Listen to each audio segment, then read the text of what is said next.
reasonable suspicion, and that is reasonable suspicion of any criminal activity. What that officer is going to need to do is to be able to articulate the reason or the factual basis for lawfully detaining the person that they're in contact with. So, what is reasonable suspicion? Let's talk about that in the next slide.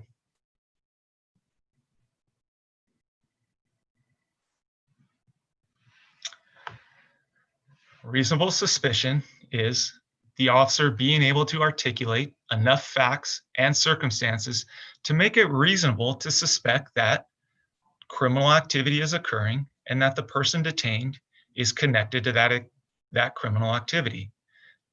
Now, reasonable suspicion may be based on the totality of the circumstances and include a number of things: the officer's observation or what's known to the officer at that time, personal training and experience of the officer. It could be eyewitness information, such as statements that they've received from witnesses, victims, or other people that are associated to the criminal activity that the officer is investigating.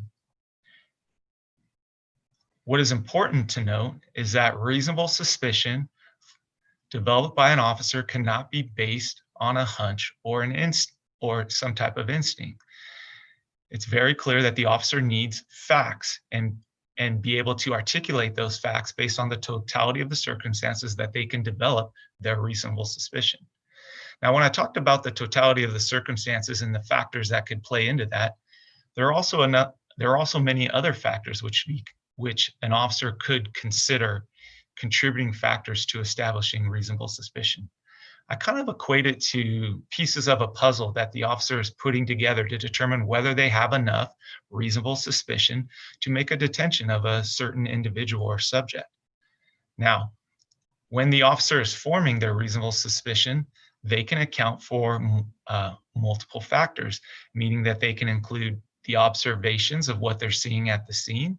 They can include their personal training and experience. They can also include what has been told to them by a witness or a victim or someone else. Some additional factors for consideration for officers might be the appearance or the condition of a person. Is that person intoxicated? Do they look like they've been using a controlled substance? Do they resemble a known wanted person? It's very common for the police who are out on patrol to have a be on the lookout broadcasted for someone that's associated to a crime that has just occurred. And the officer can take that description that is put out and could use that to articulate their reasonable suspicion for detaining someone that maybe matches the description and or possibly other factors related to the reason for that stop. The officer could look at driving behaviors, the person's demeanor, the time of day, and also the location of the stop.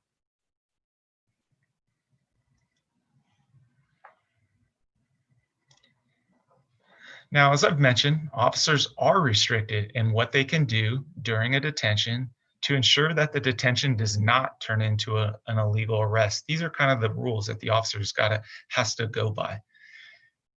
Now, there are investigative actions that the officers can take during a detention. Police officers are restricted, as I mentioned, in what they can do. What are some of the things that they can do? They can question the person about their conduct, and they can also contact other individuals to confirm explanations, verify identifications, and conduct records check. They might want to know if the person is on probation, on parole, is wanted, is named in a restraining order. There's a number of things that the officer may be looking for, and that may add to what the totality of the circumstances for the incident or the reason that they have them stopped. They also could check premises, contact neighbors, and businesses. In essence, the officer is running through a number of investigative actions to help them determine whether this person is in fact involved and the right person to be detaining during this detention, or whether this person is in fact related to the criminal activity that the officer is investigating. Now, what's important is during a detention, officers can take those appropriate actions. Oops.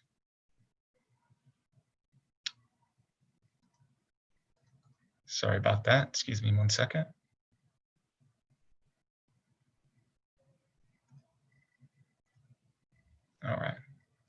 Now, during a detention, the officers can take the appropriate investigative actions that are reasonable under the circumstances to determine a subject's possible participation in criminal activity be investigated. In essence, like I said, the officer should be trying to determine whether the person they stop is in fact related to that criminal activity and whether they need to what they need to continue to do to investigate that. Now, the detention must last no longer than is necessary to resolve the reason for the stop. And once the reason for the suspicion decreases or disappears, that person must be released by the officer. So, for example, if the officer has detained someone for a crime and the officer is able to determine through some investigatory steps that that person is not involved in that crime, that person needs to be let go. Let me see if I can give you even a more specific example.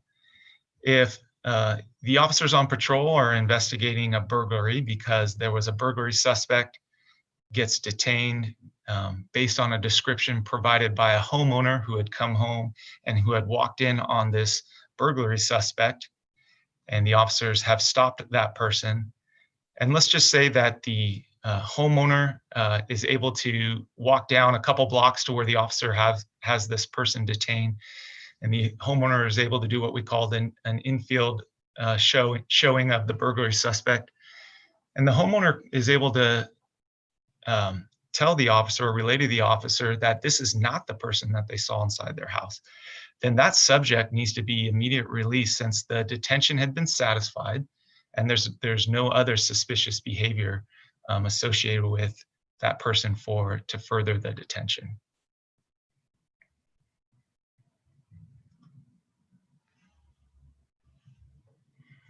All right. Now, let's talk about search and seizure during a detention.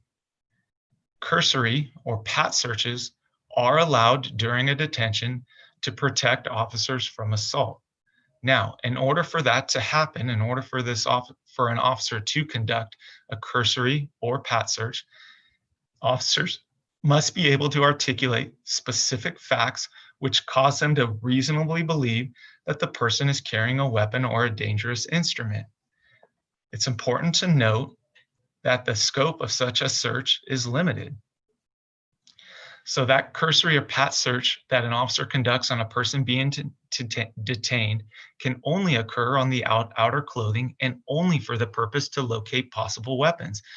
This type of cursory or pat search is not the type of search that the officer should be doing for evidence or contraband. If during the course of a cursory or pat search, the officer discovers an object that they believe to be a weapon or a dangerous instrument, which can be used as a weapon against the officer does have a right to remove it. Now, once the officer realizes an object is not a weapon or that an object that can be used as a weapon, the officer cannot further manipulate the objects. These types of searches should happen in limited circumstances, but certainly not on every type of police contact. So you may be asking, what are some of the factors that may support a reasonable suspicion that a person is carrying a weapon or may pose a danger to an officer? The officer might be able to articulate a bulge in the person's clothing, or it could be that the reason that part of the reason for the detention of the subject is it involves a crime that involved the use of a weapon or dangerous object that can harm an officer.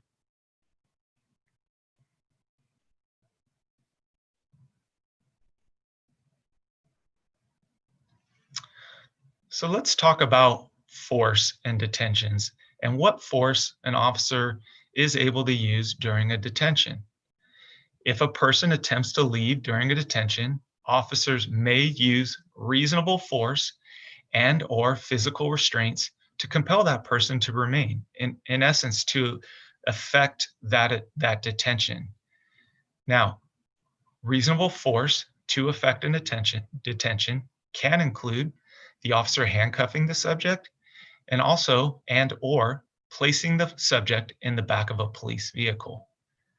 Now, an officer's use of force during a detention under these circumstances does not necessarily elevate a detention to arrest, but it's important to note that the officer's force under these circumstances must be used in accordance with California Penal Code 835A.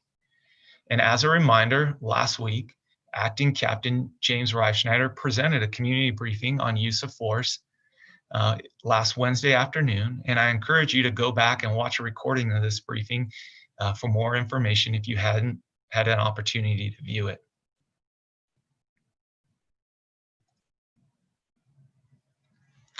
So we've talked about consensual contacts. We've talked about detentions. Now we're going to talk about arrests. And what is arrest? Arrest is the taking of a person into custody in a case and manner as authorized by law. And that's according to California Penal Code 834. Now, an arrest is a full seizure of a person under the Fourth Amendment because it takes away a person's liberty, meaning their freedom. Any arrest that an officer makes must be based on probable cause. And any arrest made without probable cause infringes on a person's privacy protected by the Fourth Amendment. Now let's talk about a couple of important distinctions here. The difference between an arrest and a detention is custody. Custody implies full control of a subject by the officer. Also, earlier with detentions, we talked about reasonable suspicion, but now with making arrests, we're talking about probable cause. What's the difference between the two? Well, probable cause is a higher standard of suspicion than reasonable suspicion, but it's important to note that factors contributing to reasonable suspicion can also contribute to probable cause or can escalate into an officer's overall developing of sufficient probable cause to make an arrest. So reasonable suspicion can play into an officer ultimately developing enough probable cause to make an arrest. So you may be asking yourself, what is probable cause? Well, let's talk about it.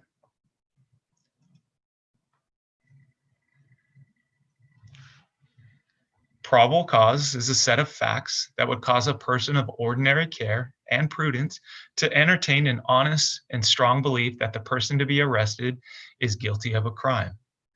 I want you to notice the words honest and strong belief.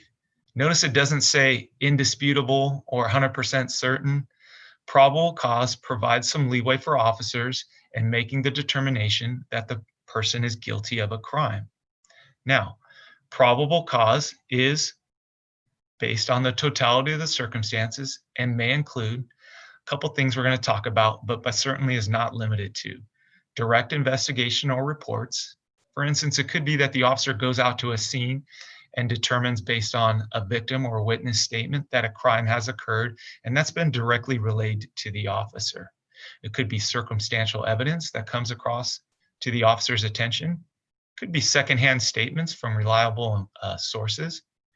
The police officer's expertise could also play into the totality of the circumstances, helping the officer develop probable cause.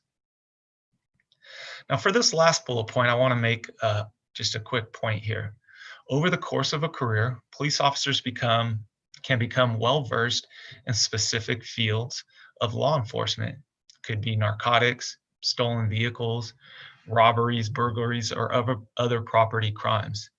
And what they do is they develop the ability and the expertise over time to identify activity which might not otherwise appear or might otherwise appear innocent, may actually add to a set of facts in developing that probable cause. So that goes to the officer's expertise and years of experience and specialization in a certain crime or area.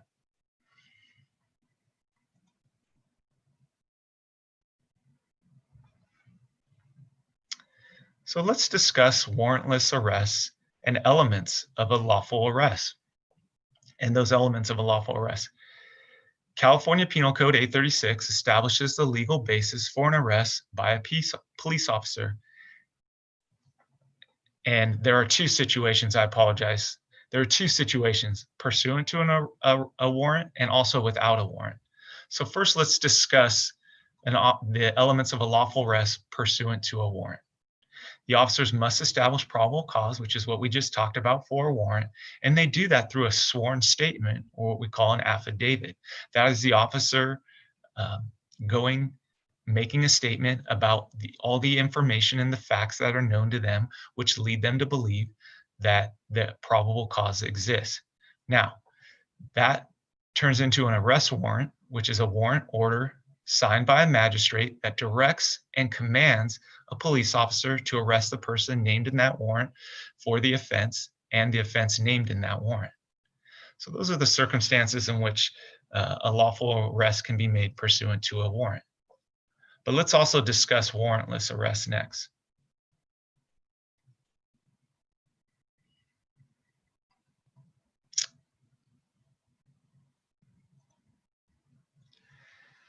A warrantless felony arrest can be made whenever the officer has probable cause to believe the person has committed a felony in the officer's presence, meaning that the crime committed in front of the officer and the officer saw it, committed a felony although not in the officer's presence.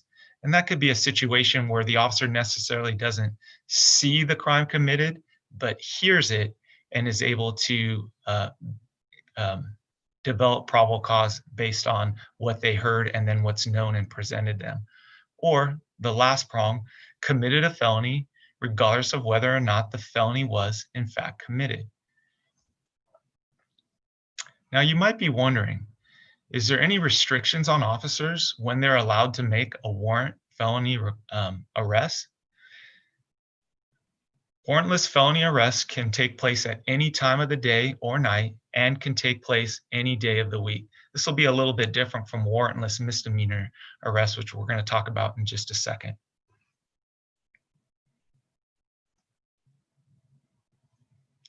So as I just alluded to, let's talk about warrantless misdemeanor arrests.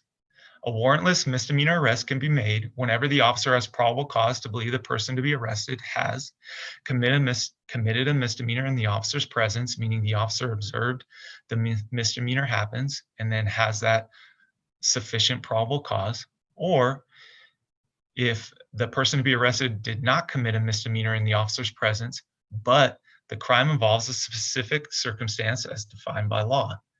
Some of those circumstances include a misdemeanor committed by a juvenile, driving while under the influence, carrying a loaded firearm on an individual's person or in a vehicle while in any public place or any public street, violating a domestic protective or restraining order when the officer was responding to a call alleging the same, committing an assault or battery on a spouse, cohabitant, or parent of their child, committing an assault or battery on school property while school is in session, committing an assault or battery against a firefighter, emergency medical technician, or mobile intensive care paramedic, and lastly, carrying a concealed firearm at an airport. So when can officers make a warrantless misdemeanor arrest that differentiates between the felony arrests that we just talked about? Well, between the hours of 6 a.m. and 10 p.m., unless certain caveats exist. The crime is committed in the officer's presence, the person has been arrested in a public place, or the subject is already in custody pursuant to another lawful arrest. As you can see, the law is much more restrictive for misdemeanor arrests than felony arrests.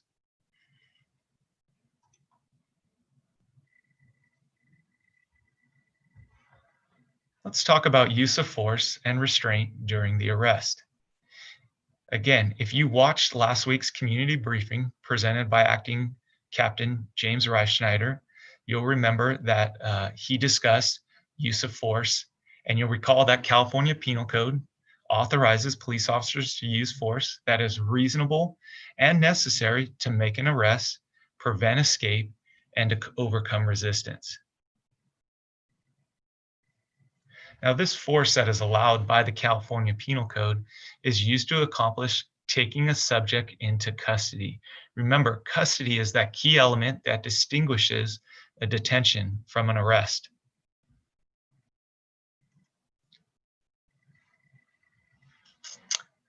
Now we're going to transition into our third topic of this presentation, search and seizure, and conducting search and seizures of people and their property. So, what do the Constitution say about protections against unreasonable search and seizure? Let's take a look. Article 1, Section 13 of the California Constitution states that the right of people to be secure in their persons, houses, papers, and effects against unreasonable searches and seizures shall not be violated, and a warrant may not be issued except on probable cause, there's that word again, supported by oath or affirmation, we've discussed that as well, particularly describing the place to be searched and the persons and things to be seized. So, what are some of the key terms and concepts here? Well, number one is that the people have a right to be secure against unreasonable searches and seizures, and that warrants, if issued, can only be issued based on probable cause supported by oath or affirmation. And lastly, I think it's important to note that place, person, and things to be searched need to be specific. So, when does a search occur?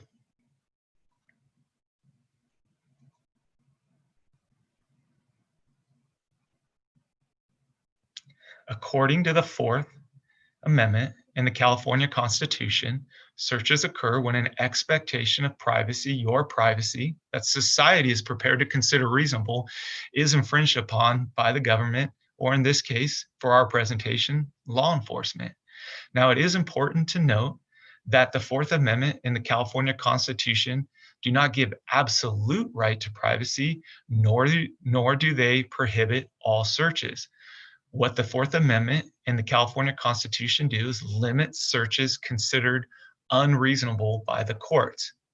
So if officers can search when it's reasonable to do so, what does that mean?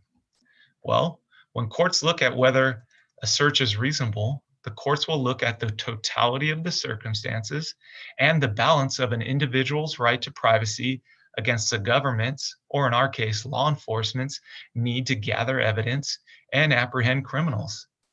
And in determining that reasonableness, the courts will consider the officer's probable cause to search.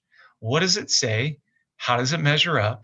How good and how well was the officer able to articulate the facts and circumstances in that probable cause to request for the search?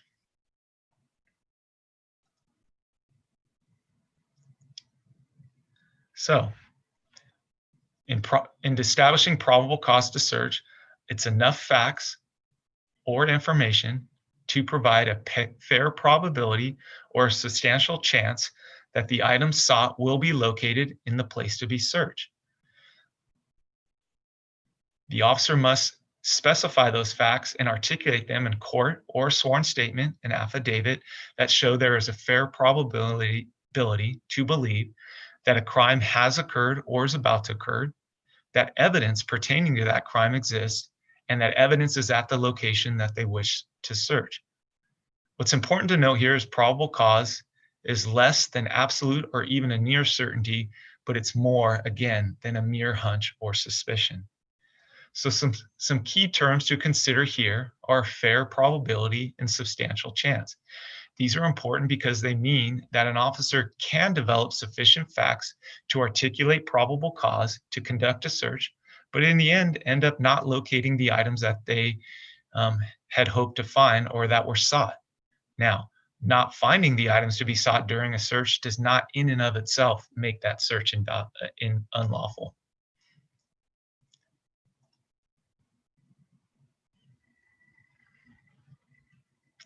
So let's talk about warrantless searches and seizures. And a basic premise for warrantless searches and seizures is that warrantless searches of private property are presumptively illegal. That means if an officer is going to conduct a warrantless search, it must fall under a specific exception allowable by law. So, under certain conditions, officers may lawfully search and seize evidence without a search warrant, meaning there are exceptions to the warrant requirement.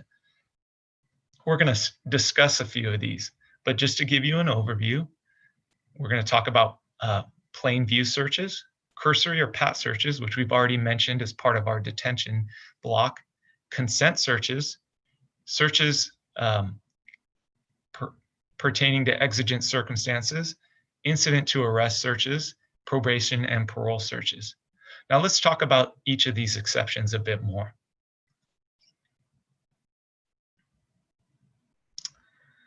The first warrantless search I'd like to talk about is plain view searches. Plain view searches require that the officer has probable cause to believe that the item that they're searching is contraband or evidence of the crime. The officer also needs to be in a lawful, be lawfully right to be in the location where they are at, and also have lawful access to the item. So it's important to note that officers are not expected to blind themselves to what they see in plain view if what they see can be associated with a crime or criminal behavior simply because they don't have a warrant. Also for consideration, the owner or possessor of an item has no reasonable expectation of privacy for items that are in plain view for all to see. The next type of warrantless search I'd like to discuss is the cursory and the pat search. Now, we discussed this earlier when we talked about detention. What I'd like to share with you is that in order for a cursory or pat search to occur, there needs to be a lawful detention being conducted for investigatory purposes.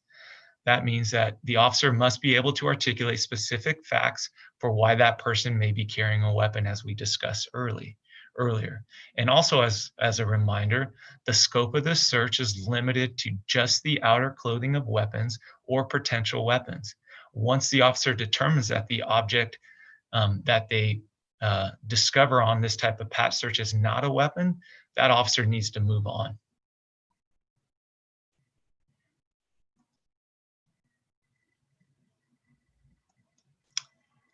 The next warrantless search we'll be discussing is consent search. A consent search,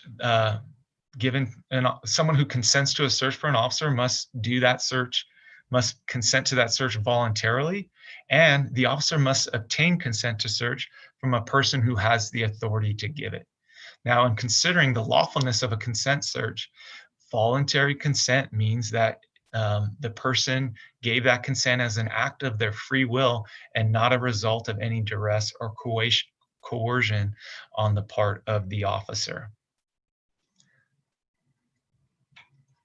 The next type of search, warrantless search we'll be discussing is exigent circumstances.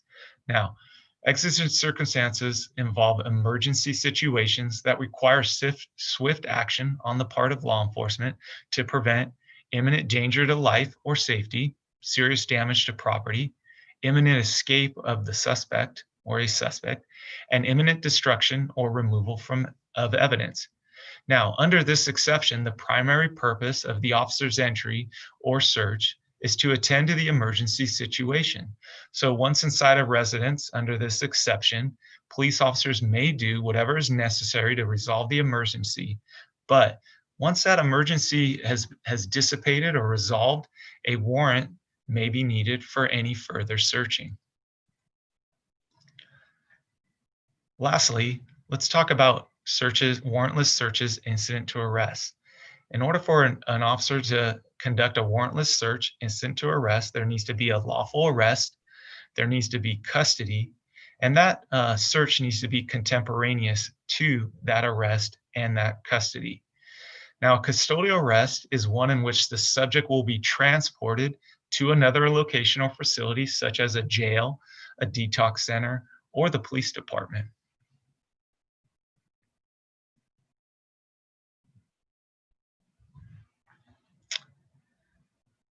Now, moving into our next topic, we're going to be discussing probation and parole searches and seizure.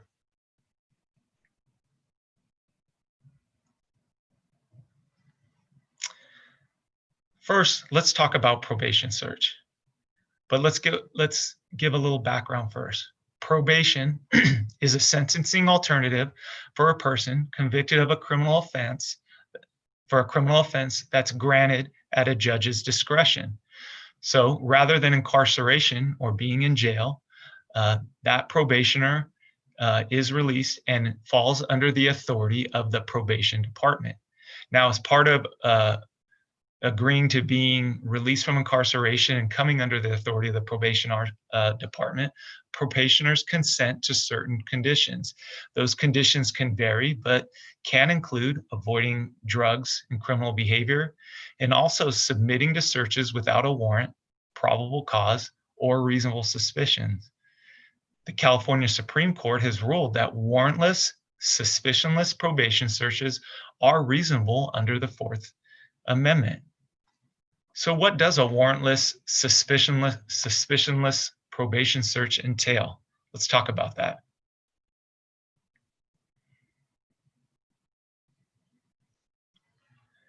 Based on probation search conditions, officers are entitled to search in places where objects might be reasonably located in accordance with the probationer's search terms or conditions. Now, in order for officers to conduct a probation search, they don't need to contact the probation officer first, and they don't need the probation officer's permission. But officers cannot search a probationer for purposes of harassment or for arbitrary and capricious reasons. The search must be done for rehabilitative, reformative, or legitimate law enforcement purposes, i.e., it's associated with a crime or some type of criminal activity that the officer is investigating. Now, that search, this warrantless search of a probationer, must be conducted in a reasonable manner and cannot exceed the scope of the search conditions as detailed as part of the probationer's probation agreement.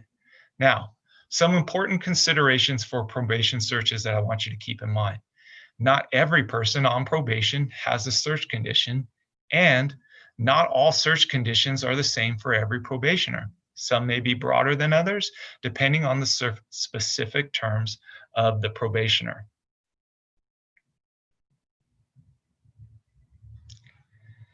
Now that we've covered probation searches, let's talk about parole searches. Parole is a condition of release from state prison, which allows an individual to serve the remainder of their sentence outside of prison. All California parolees are subject to warrantless searches by law enforcement. However, it's important to note, just as with probation, random, warrantless, suspicionless parole searches do not infringe on any reasonable expectation of privacy that may be afforded by the constitutions. However, also consistent with probation, searches must be reasonable in manner and execution, and they cannot be conducted by law enforcement for purposes of harassment. So to that last bullet point, what might be some factors contributing to a search being considered harassment? It could be that the search occurs too often, that it takes place at an unreasonable hour, that the search is unreasonably prolonged, that the officer is doing it in an arbitrary or oppressive manner, or that the search is undertaken with personal animosity toward the parolee. Okay, this will conclude our third community briefing. I hope you've enjoyed the presentation and learned something new. In closing, I'd like to encourage you to tune in for next week's community briefing on accountability within the Palo Alto Police Department, which will be presented by Acting Captain James Reichschneider. That community briefing will take place next Wednesday, July 22nd at 2 p.m. live on Zoom and YouTube. In preparation for this community briefing, I encourage you to visit the links on the slide that's showing right now to learn more about the Palo Alto Police Department and accountability. Thanks again for everyone watching, and enjoy the rest of your week. Stay safe.